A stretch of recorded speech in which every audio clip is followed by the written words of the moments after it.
안녕하세요. 오은국 목사입니다. 오늘은 제 4장 기독론에 대해서 이렇게 나가도록 하겠습니다. 조직신학을 나가고 있는데, 조직신학, 성경분을 안경, 이 책 지금 나가고 있습니다. 이게 제가 쓴 조직신학 해석집이에요.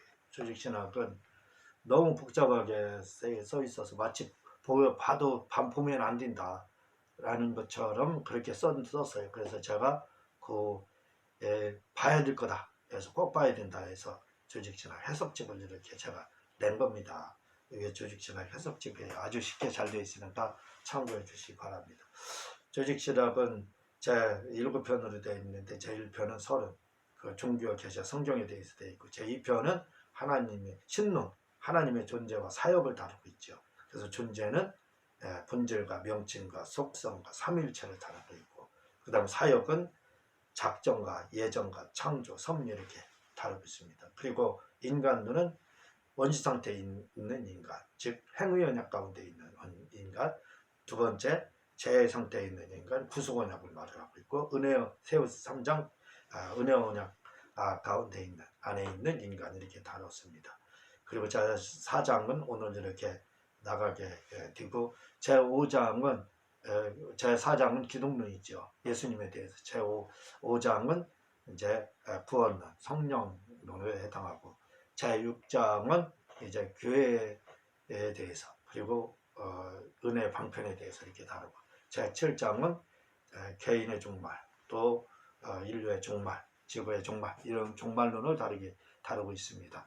오늘 제 4편 기독론은 또 4가지로 이렇게 구성이 되어 있어요. 그래서 제 1장은 그리스도의 명칭과 본질에 대해서, 제 2장은 그리스도의 신분에 대해서, 제 3장은 그리스도의 직무에 대해서, 제 4장은 그리스도의 속죄에 대해서 이렇게 다루게 됩니다. 오늘 먼저 제 1장 그리스도의 명칭과 본질에 대해서, 오늘 기독론이 기독론은 예수님을 말하는 겁니다. 예수님에 대한 부분을 다루고 있는 거예요. 먼저 본질이라는 거 말씀드렸죠. 본질은 변질을 생각하면 된다 이거죠. 변질은 본질에서 변질된 거, 그걸 말하죠. 가변된 걸 말하지만, 변한 걸 말하지만, 본질은 변하지 않은 거. 그래서 예수님의 본질이 뭐냐? 하나님이라는 그런 말이에요. 본질은 그분은 하나님이시다 그 말입니다. 예수님의 명칭에 대해서 이렇게 이제 말씀을 드리도록 하겠습니다. 예수라는 말이 마태복음 1장 21절에 이제 잘 설명되고 있지만, 구원이라는 뜻을 가지고 있잖아요. 근데 이 예수라는 말은 헬라어로 이에스소입니다. 이에스소. 근데 놀랍게도요, 그 모세가 나 같은 선지자가 오리라 했는데, 그게 바로 예수입니다. 이에스소. 그래서 70인역에서 여호수아서를 뭐라고 그러냐면 이에스소 이렇게 나옵니다. 예수님이 예수예요. 이에스소, 여호수아. 그래서 예수님의 히브리적 표현은 여호수아고, 헬라어적 표현은 이에스소, 예수입니다. 예수. 또 그걸 기억을 해주시기를 바랍니다. 이에스소, 구원하다. 구원이라는 뜻을 이렇게 가지고 있습니다. 자, 그리고 이제 그리스도라는 것은 기름 부음 받은 자. 그래서 크리스마는 뭘 말을 하냐면 기름, 크리세우스, 이건 기름 부음, 크리스토스는 기름 부음 받은 자. 그리고 헬라어로 말하면 예수스 크리스토스 이렇게 됩니다. 다시 말하면 예수 그리스도를 예수스 그러면 예수, 크리스토스는 헬라어 그리스도란 말로 기름 부음 받다 그런 뜻입니다. 그래서 구약에서는 구약의 메시아라고 하죠. 구약에서는 그 메시아의 신학적 표현이 바로 그리스도 이렇게 보면 됩니다.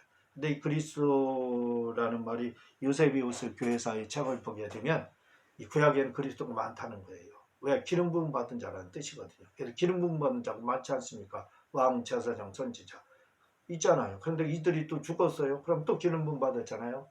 그래서 구약에서는 메시아가 많았다는 겁니다. 그리스도가. 그래서 유대인들이 말하는 메시아는 누구를 말을 하냐면, 그때는 분리되어 있죠. 3명이 왕 따로, 제사장 따로, 선지자 따로 있었잖아요. 그렇지만 신약에서는, 구약에서 이제 메시아를 유대인들이 기다릴 때는 이 3가지 직분을 한 사람이 가진 거. 그때 나눠졌잖아요. 근데 한 사람이 메시아를 기다리는데 그가 누구냐면 그리스도는 누구냐면 왕과 제사장과 선지자로서 혼자 기름 부음 받은 사람. 그분이 그리스도, 그분을 기다렸다는 거예요. 근데 바로 예수님이 그분이시잖아요.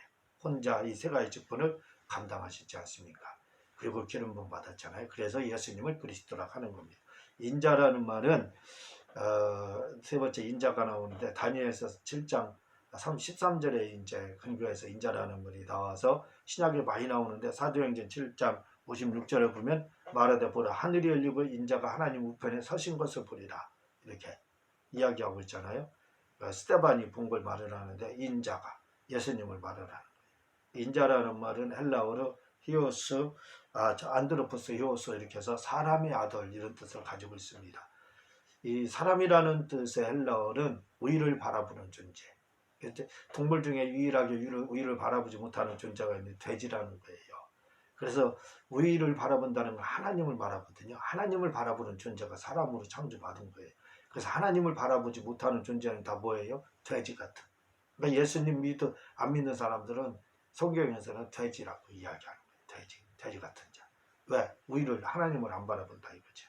그 사람은 꼭 하나님 바라보게 되어 있다 이겁니다. 자, 인자라는 말이 헬라어로는 안드로포스 히오스인데 사람의 아들이라는 뜻이거든요. 그러면 우리도 사람의 아들이기 때문에 사람의 아들은 다 인자냐 이렇게 이야기할 수 있거든요. 다 메시아냐 그리스도냐 이렇게 얘기할 수 있거든요. 아닙니다. 예수님만 인자라는 말을 쓰는 거예요. 왜? 이 인자라는 말을 쓴 것은 사람으로 오셨는데 이 말씀이 육체, 피를 가진 분만 말을 하는 거예요. 그분이 오셔서 공생애를 하나님의 아들이 오셔서 육체라는 피를 가지고 공생애를 살게 오신 분을 말을 하는 겁니다. 공생애를 살게 오신 분, 그분을 가리켜서 인자라고 하는 겁니다. 그러니까 인자라고 할 때는 뭐예요? 공생애를 살기 위해서 오신 분, 이 피를 가지고 오신 분, 피는 육체를 말합니다. 육체를 가지고 오신 하나님을 말을 하는 거예요. 그걸 예수님을 의미하는 겁니다. 자, 하나님의 아들, 네 번째, 예수님을 하나님의 아들이라고도 부르지요. 그건 뭐냐면 삼위일체 제1위는 성부 하나님, 성자 예수님, 성령 하나님 이렇게 말할 때 아버지 하나님, 첫째 아버지 하나님, 1위, 둘째 아들 하나님, 그죠? 하나님의 아들. 2위를 말을 할 때 성령 하나님 3위 이렇게 말합니다. 그래서 예수님은 제2위 3위일체를 제2위로 말할 때는 하나님의 아들 이렇게 하는 겁니다.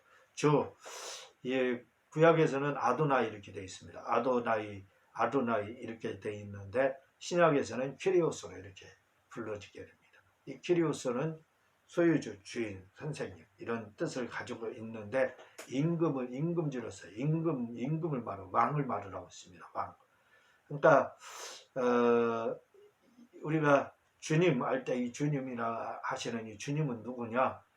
대통령 권한을 가지고 있는 분이 아니에요. 대통령 권한은 법 아래 있잖아요.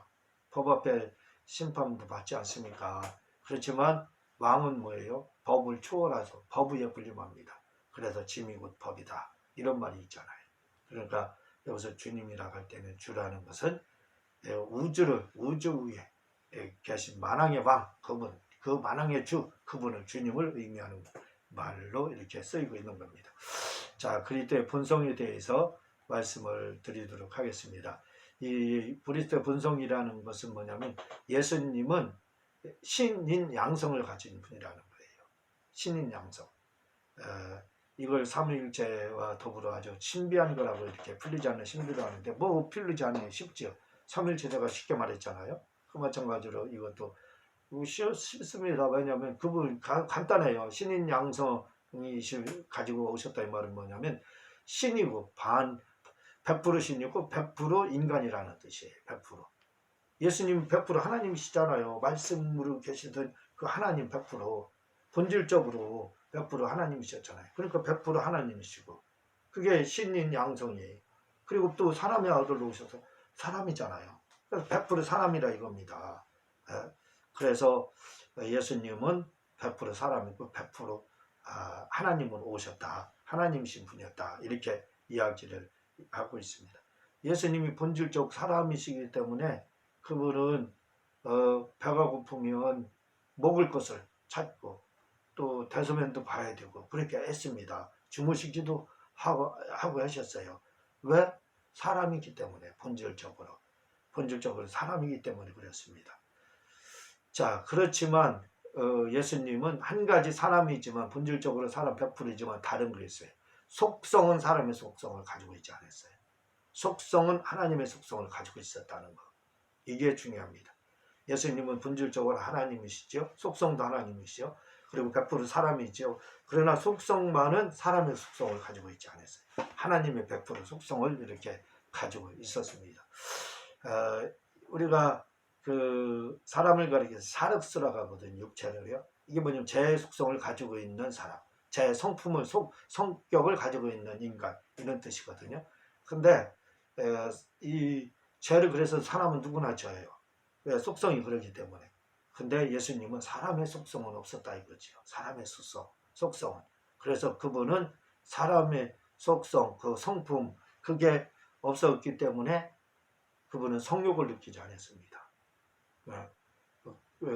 그리고 그분은 정욕을 느끼지 않았다 이거죠. 그래서 그게 다릅니다. 다른 건 다 똑같아요. 우리 사람하고 저하고 똑같아요. 그렇지만 그분은 누구의 하나님의 속성을 가지고 있었어요. 성격 자체가 하나님의 성격입니다. 하나님의 성격을 가지고 있었어요. 그래서 그분은 우리처럼 뭐 가늠하지도 않고 그리고 성욕을 느끼지도 않고 이게 다른 거예요. 이게 하나. 그렇지만 다 똑같이 배고프면 먹고 이런 본질적인 건 같았다 이거지요. 그러나 속성은 사람의 속성을 가지고 있지 않았다는 거. 어떤 분은 그렇게 말합니다. 예수님이 먹었던 물을 우리가 먹고 있다는 거예요. 왜냐하면 예수님이 사람의 본질을 가져서 그분이 밥을 먹고 소변 보고 대변 보고 물 먹었잖아요. 소변 대변이 다시 수증기로 상승해서 비로 내리고 이게 역사적으로 2000년 넘게 반복되고 앞으로도 계속 반복될 겁니다. 그러니까 예수님 질량 보존의 법칙에 의하면 예수님이 먹은 것들이 다시 비로 내리고 하니까 우리가 예수님이 먹던 물도 먹고 아마 했을 거예요. 물어려. 그래서 이렇게 사람의 속성은 가지고 있지 않다는 거. 이걸 우리가 신인 양성 100% 하나님은 100% 사람이지만 사람의 속성, 하나님의 속성을 가지고 오셨다. 이 부분을 기억을 해주시기를 바랍니다. 그리고 기독론의 제2장이 예수님의 신분입니다. 신분이라는 것은 뭐냐면 사회적 지위를 말하는 말로 대통령과 같은 지위를 말하고 상태는 신분이 지속되는 것을 말합니다. 그러니까 상태는 신분이 계속되는 걸 말을 하고 신분은 사회적 지위를 말하는 거예요. 신분이 뭐냐, 지위가 어떠냐 이 말입니다. 예수님의 지위는 어땠느냐 이거예요. 그걸 지금 그때 신분이기 때문에 그때 상태가 아니라 신분이기 때문에 예수님은 어떤 지위를 가지고 이 땅에 오셨느냐, 성육신 하셨냐, 피를 가지고 오셨느냐, 육체를 가지고 오셨느냐 그 말입니다. 첫 번째 낮아지신 신분. 이걸 뭐라고 그러냐면 그럴 때 비하 이렇게 말합니다. 비하, 자기 자신을 스스로 낮췄다. 낮아지심. 예수님 낮아지셨잖아요. 봐봐요. 하나님이에요. 그분은 말씀으로 하나님이 사람 몸속에 들어왔다고 생각해봐요. 그 자체가 비합니다. 그 자체가 낮아진 거예요. 뭐예요? 마치 고양이가 쥐가 된 것 같은 거예요. 뭐 이렇게 표현하면 맞는지 모르겠지만 그 자체가 그게 낮아진 거잖아요. 성육신 하신 자체가 낮아진 겁니다. 피를 가지고 오신 그분 자체가 육체를 입고 온 자체가 낮아진 거예요. 예수님 십자가에 죽으신 것도 낮아지신 거였지만 이미 겸손하신 것은 어디서부터 비하된 것은 어디서부터 이미 성육신 하신 자체. 그리고 죽음 그 다음에 거기서 더 낮아지셨죠. 더 비하했죠. 죽음 거기서 더 낮아지셨습니다. 음부에 가셨잖아요. 음부. 사도신경에 보면은 주님이 음부에 가시고 이런 말이 나옵니다. 우리 사도신경에서는 전능하사 천지를 만드신 하나님 아버지를 내가 믿사오며 그의 아들 우리 예수 그리스도를 믿사오니 이는 성령으로 잉태하여 동정녀 마리아에게 나시고 본디오 빌라도에게 고난을 받아 십자가를 죽으시고 여기까지만 나요. 죽으시고 근데 원래 사도행전은 죽으시고 음부에 가시고 나오고 그 다음에 장사한 지 사흘 만에 죽은 자 가운데 다시 살아나시며 이렇게 나옵니다. 우리 사도신경에는 빠져있지만 원래 사도신경 원문에는 죽으시고 음부에 가시고 왜? 베드로전서 3장 19절에 옥에 가셨다고 이 부분이 나오고 있지 않습니까? 네, 진짜로 옥에 가셨어요. 3일 동안에. 그곳에 가셔서 구약의 성도들에게 복음을 전하는 하고 구약 백성들에게 구원받을 기회를 그들은 받지 못했잖아요. 우리는 받았지만 지금 그들은 예수님 안 오셨기 때문에 못 받았잖아요. 그래서 그들에게 내가 그리스도다.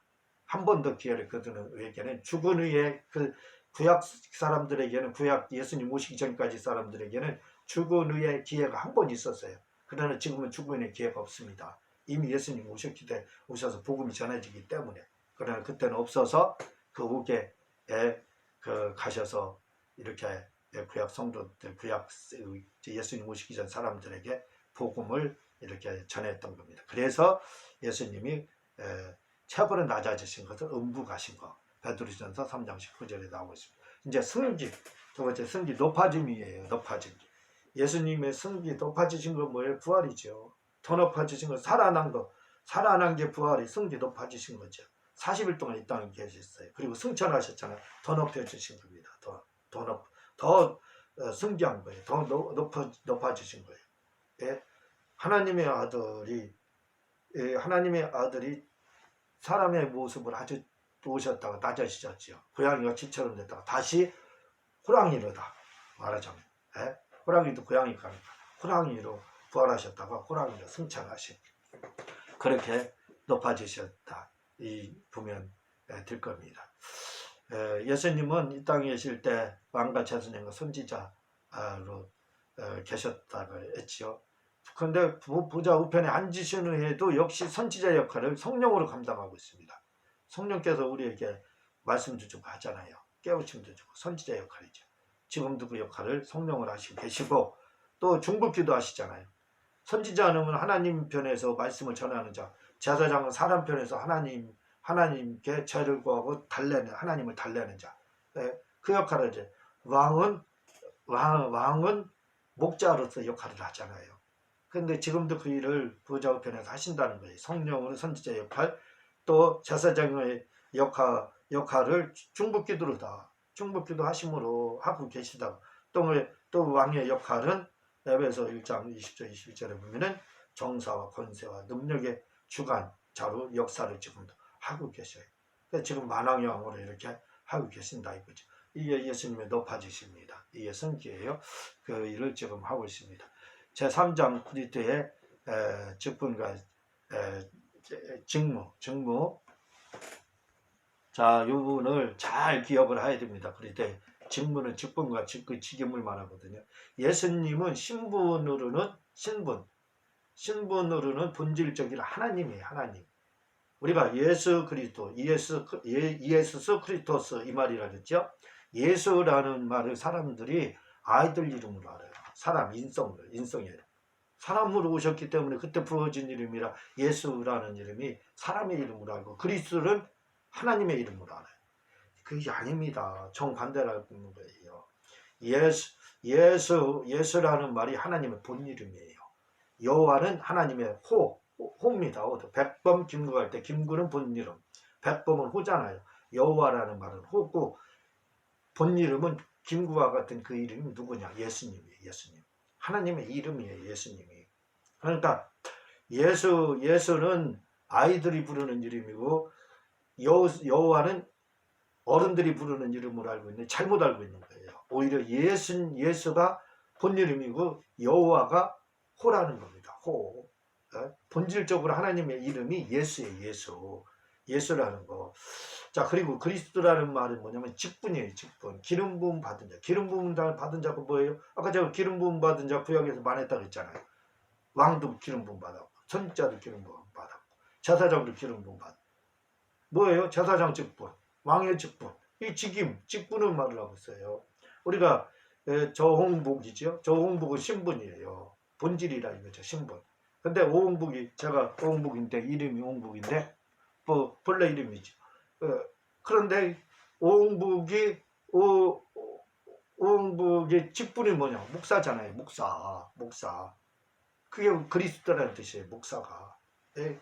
그리스도가 바로 그 목사와 같은 그런 뜻이에요. 직분이 뭐냐? 예수님이 이 땅에 오셔서 누가 오셨느냐 할 때 예수가 오셨다. 하나님이 오셨다 이 말이에요. 말씀이 육신이 돼서 오셨다. 왜? 예수라는 그 이름이 하나님의 이름이니까. 하나님이 본질적으로 이 땅에 오셨다. 그게 예수가 뭐 하는 거 뭐냐? 하나님이 오셨다. 하나님이 오셔서 뭐예요? 목사가 있으면 목사가 뭔 일을 해요? 주님의 일을 하는 직분을 가지고 주님의 일을 하겠죠. 그렇죠? 마찬가지라 이거죠.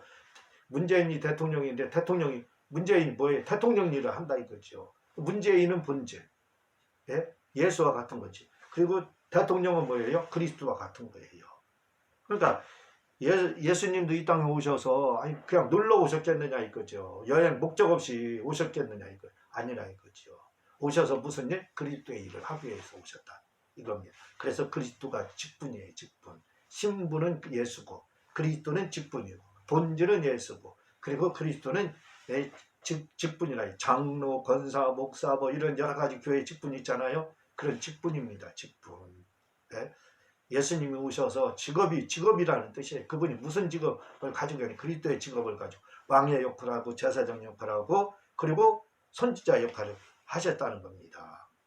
나사렛이라는 말에서 그리스도인이라 기독교가 이래가 됐어요. 예수님을 따르는 무리들 이 말입니다. 크리찬이라는 이름이 뭔지 아세요? 크리찬? 그게 뭐냐면 헬라어는 그리스도라는 말이에요. 그리스도. 기름 부음 받은 자들, 그들을 따르는 무리를 크리찬이라고 하는 겁니다. 네, 기름 부음 받은 자를 따르는 자, 예수님을 따르는 자. 네? 그래서 예수님을 따르는 무리 할 때는 나사렛에서 왔거든요. 나사렛에서 그 기독교라는 말이 이래가 됐다 이렇게 말합니다. 왜냐하면 나사렛 예수님을 따르는 자들. 그리고 크리찬이라는 뜻은 기름 부음 받은 자를 따르는 자들 그 말입니다. 그러니까 결국은 기독교라는 말이에요. 똑같은 뜻이에요. 똑같은 뜻. 그런데 유래는 틀립니다. 네, 기독교라는 말의 유래는 나사렛에서 됐고 또 크리찬이라는 말의 유래 이것도 크리찬도 기독교라는 말이거든요. 그 유래는 뭐냐면 기름 부음 받은 자를 따르는 자, 그리스도를 따르는 자, 크리찬 그 뜻입니다. 우리가 이걸 잘 알아야 돼요. 예수님은 이 땅에 이렇게 오셔서 그리스도의 직분을 잘 감당하셨어요. 그리스도의 직분을 감당하시다 돌아가셨습니다. 그걸 그리스도의 직분을 감당한 걸 공생애라고 하는 거예요. 공생애. 예수님이 이 땅에 오셔서 공생애를 사셨어요. 사상애는 나의 생애이지만 하나님의 생애를 산 걸 공생애라고 하거든요. 하나님의 생애를 하나님의 직분을 감당할 것 그리스도의 직분을 감당하고 그걸 공생애라고 하는 겁니다. 이 땅에 공생애를 사시고 가셨어요. 그리고 우리에게 그리스도의 직분을 넘겨줬어요. 그 목사, 장로, 집사, 선교사, 전도자 이렇게 해가지고 넘겨주셨어요. 그리스도의 직분. 우리도 그 그리스도의 직분을 잘 감당해야 됩니다. 그걸 잘 감당해야 돼. 그리스도의 직분을 잘 감당해야 됩니다. 우리도 그것을 꼭 명심해요. 우리도 무슨 말이냐? 주님이 남겨놓은 공생애를 사셔야 된다 이거예요. 공생애를 잘 살아야 되는 겁니다. 알았죠? 그리스도의 직분 우리가 지금 가지고 있는 거예요. 공생의 직분 잘 감당하시기를 바랍니다. 제사장 그리스도의 속죄입니다. 속죄에 대해서 예수님의 속죄 사역은 왕, 제사장, 선지자 중에서 제사장 역할이지요. 백성을 대신해서 선지자는 하나님을 대신하는 거예요. 그래서 하나님 말씀 전하고 왕은 하나님을 대신해서 백성들을 치료하는 거고 제사장은 사람들을 대신해서 사람의 죄를 속량하는 역할을 하는 겁니다. 예수님이 바로 그 중매자 그 역할을 했잖아요. 히브리서 9장 12절에 염소와 송아지 피로 하지 않냐고 오직 자기의 피로 영원한 속죄를 이루사 단변의 성소에 들어가셨느니라. 하늘지 성소에 들어갔다. 이렇게 말을 하고 있습니다. 예수님 자기의 피를 가지고 이 제사장이 그 일하거든요. 우리의 죄를 대신해서 제사장이 짊어지고 하나님 앞에 죄 용서를 받느라고 제사 지내졌잖아요. 그 역할을 예수님이 자기의 피를 가지고 송아지나 염소피 가지고 그 일을 했었는데 예수님 당신의 피를 가지고 그 일을 하셨다. 이게 속죄, 대신 죄를 속겠다 이 말입니다. 예? 대신 우리 대신에 죄를 속하는 그러한 일을 하셔서 죄를 속했다 이 말입니다. 그 말이 그리스도의 속죄라는 뜻이에요. 예수님의 오신 목적을 한마디로 말하면 말씀을 드렸지만 죽기 위해서 오셨어요. 죽기 위해서. 예? 그래서 아버지 품에 말씀으로 계시다가 이 땅에 죽기 위해서도 오셨는데 아버지 말씀으로 계시다 이 땅에 오셨을 때를 가리켜 독생자라고 하는 겁니다. 독생자. 그래서 그 전에는 예수님이 아버지 품속에 품이라는 건 가슴 안에 가슴속 이렇게 돼 있어요. 가슴 안에 말씀으로 계시다가 그분이 육체를 가지고 이 땅에 오셨을 때 독생자로 오셔서 이 십자가에 죽으셨어요. 죽으심으로 나타나는 효과가 뭐냐면 예수님 보좌에 앉으셨어요. 그래서 제가 아까 언약에 대해서 말씀을 드렸지 않습니까? 예수님의 그 오심으로 인해서 어제 그저께인가 말씀을 드렸지 않습니까? 예수님이 오셔서 얻어진 그 효과, 예수님이 하나님의 의도를 말씀드리면서 말씀을 드렸잖아요. 그러면서 그 예수님이 오셔서 이루신 효과, 보좌에 앉게 됐다. 그리고 우리를 구원하시게 되고, 예수님 죽으심으로 보좌에 앉고 우리를 구원하고, 그리고 성령을 보내고, 또 마귀를 멸하게 됐다. 이렇게 말씀을 드렸지 않습니까? 이게 예수님께서 오셔서 보좌 우편에 이렇게 앉아 보좌 우편으로 이렇게 가셨습니다. 그래서 사도행전 2장 35절에 내가 내 원수를 내 발등상에 되게 하리까 너는 내 우편에 앉아 있으라 하셨도다. 사도행전 7장 55절에 스데반이에요. 예수께서 하나님 우편에 서신 것을 보고 사도행전 7장 56절 말하되 보라 하늘이 열리고 인자가 하나님 우편에 서신 것을 보노라. 이렇게 계시록 3장 21절에 아버지 보좌와 함께 앉은 것과 같이 이렇게 앉았다 이거죠. 보좌와 함께 오셨다 이거죠. 자, 속죄 사역을 감당할 수밖에 없었던 이유, 속죄의 동인이라는 게 있습니다. 원인이 뭐냐? 그것은 요한복음 3장 16절에 하나님이 세상을 이처럼 사랑하고 독생자를 주셨으니 해서 세상을 너무 이 세상을 말하는 게 아니라 우리 사람을 말하는 거예요. 그리고 누구든지 예수님 믿으면 구원 받을 거 그걸 이미 에베소 1장 4절 5절에서 말씀했잖아요. 그래서 예수님 믿게 하기 위해서 예수님이 이 땅에 이렇게 우리를 위해서 오신 겁니다. 속죄의 피의로 율법이 죄를 사하는 거 예수님의 보혈의 피를 원했어요. 그렇죠? 레위기 17장 11절에 육체의 생명 피에 있습니다. 내가 이 피를 너에게 주어 제단에 뿌려 너의 생명을 위해 속죄하게 했으니 생명이 피에 있으므로 피가 죄를 속하니라. 우리의 지은 죄를 피로 속하기 위해서 이 땅에 예수님이 오셨다는 거예요.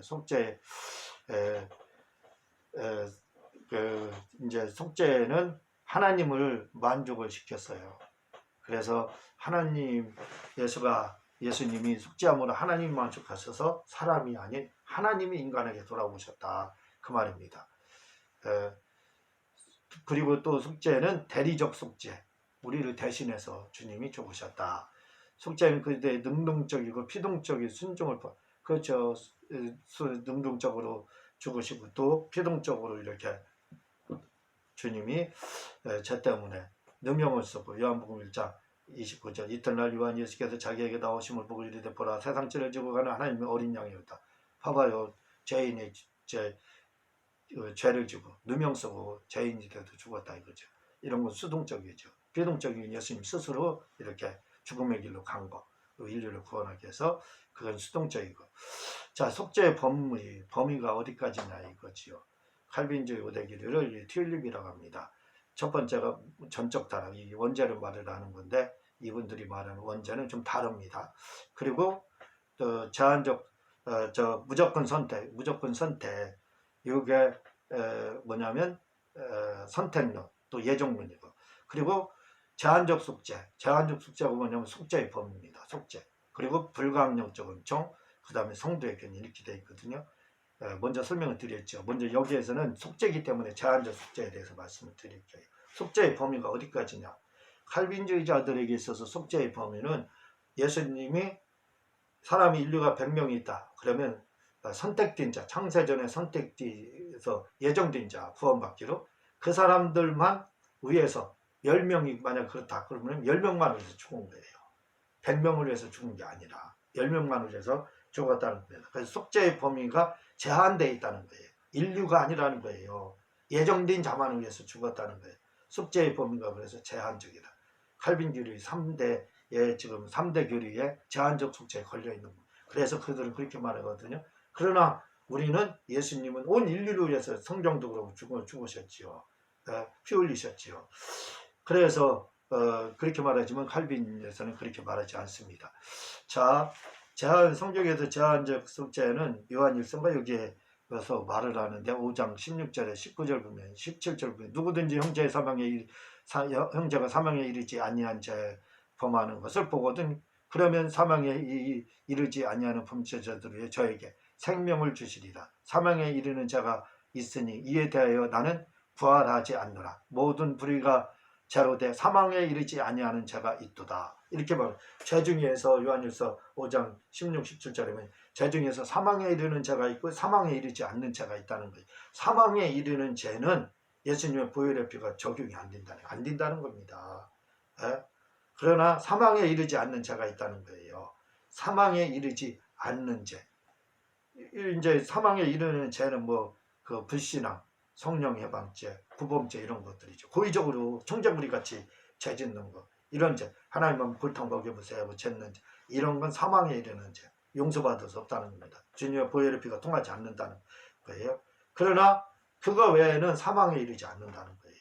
사망이 제한적 속죄, 성령에서 말하는 제한적 속죄는 요한일서 5장 16절에서 17절입니다. 그게 제한적 속죄라는 거예요.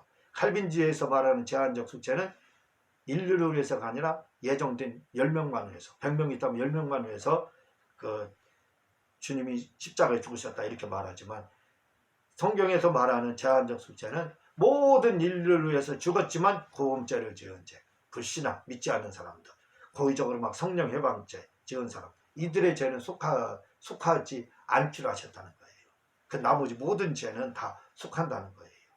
그래서 불신앙, 믿지 않는 사람들의 죄, 고범죄, 막 고의적으로 범죄하는 이런 죄는 그래서 사하심을 받지 못한다고 이렇게 되어 있습니다. 사하심을 받지 못한다, 제한됐다 이 말입니다. 이런 죄들. 그 나머지는 누구나 다 예수님 믿으면 구원받는다는 그런 말입니다. 이상입니다.